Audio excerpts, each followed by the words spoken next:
Hi, and welcome to the presentation about the exploratory data analysis related to breweries and beer. I'm Michael Olheiser, a part of Team Floating Point, and let's jump right into the outline.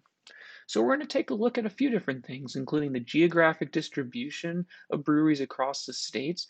And then we're going to do a very full analysis of ABV and IBUs related to each state, the distributions of ABV and IBU, the relationships between the two, and finally, we'll actually try to classify beer types and styles based on ABV and IBU.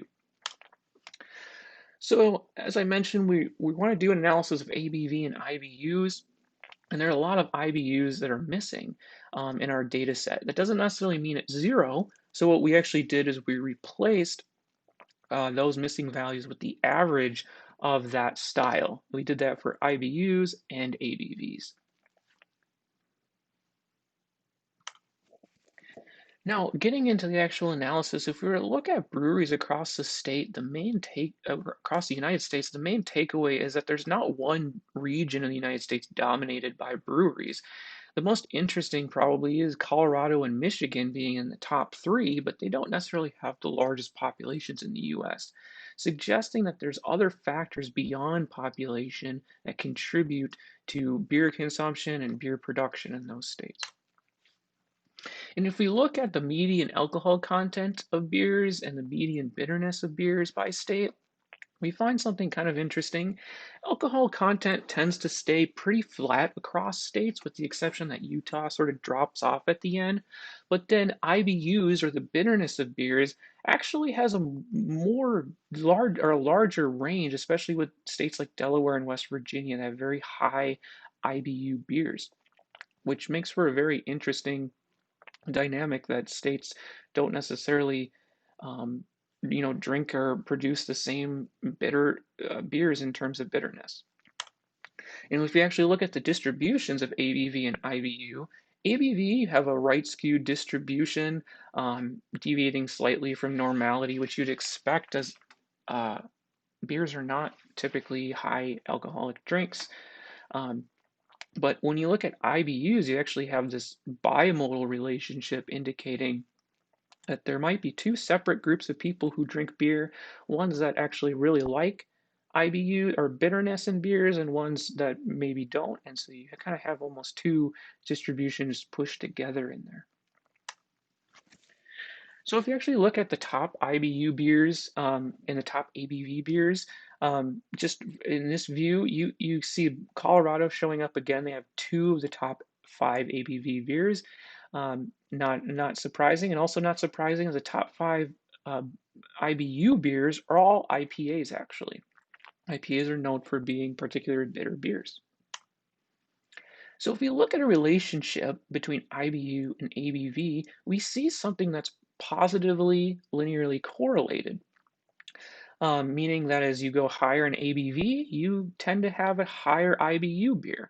And I think this follows our domain knowledge of beer drinking. Obviously, there's a few exceptions, but this is suggesting that we could maybe do something in terms of predictions using IBU and ABV.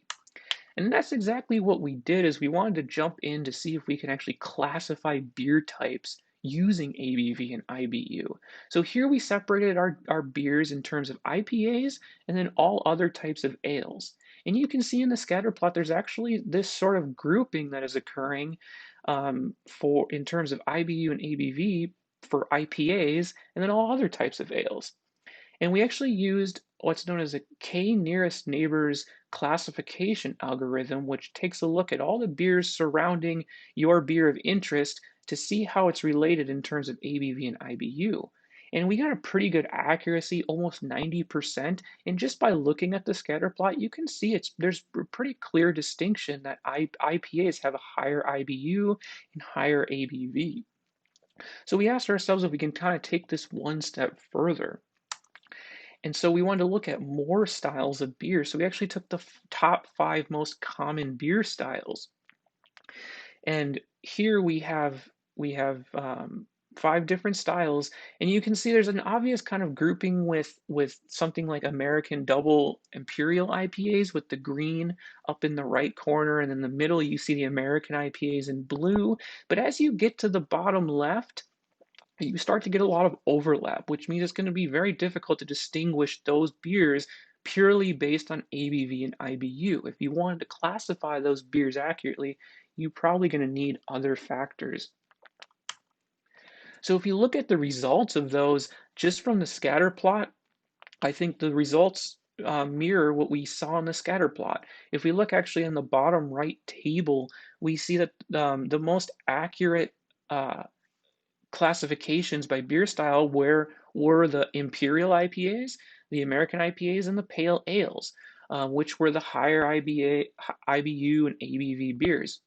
But when we got down to that bottom left, that included beers like the blonde ale, the amber, and red ales, which were much more difficult to classify because they overlapped so much with all the other styles. So there's a big takeaway that ABV and IPAs, or sorry, ABV and IBUs classify in this set IPAs and APAs very well, but not the blonde and red ales. So looking at all of this, we have some key takeaways. As I mentioned, there was no obvious regional pattern in the US for brewery locations. It seems to be dominated by other factors other than populations. We also have a positive linear relationship between IBU and ABV, and we actually use that to classify IBUs and ABV, or classify beer styles in terms of IBUs and ABVs. And we also saw that there was this bimodal distribution of IBUs, suggesting there could actually be two separate markets that may exist. So when you're creating a new beer, you kind of want to keep that in mind of which market you're catering your beer to. So finally, some further research that we could look at is we can actually look at distribution or sales data to kind of figure out where the beer is actually going. Here we only know where it's being made. And finally, perhaps some demographics and economics of different states so we can actually sort of get some insight in what drives that very large beer culture in states like Colorado or Michigan. So thank you for watching. This is our presentation of the exploratory data analysis related to beers and breweries. And I'm Michael Heiser. Thank you for watching.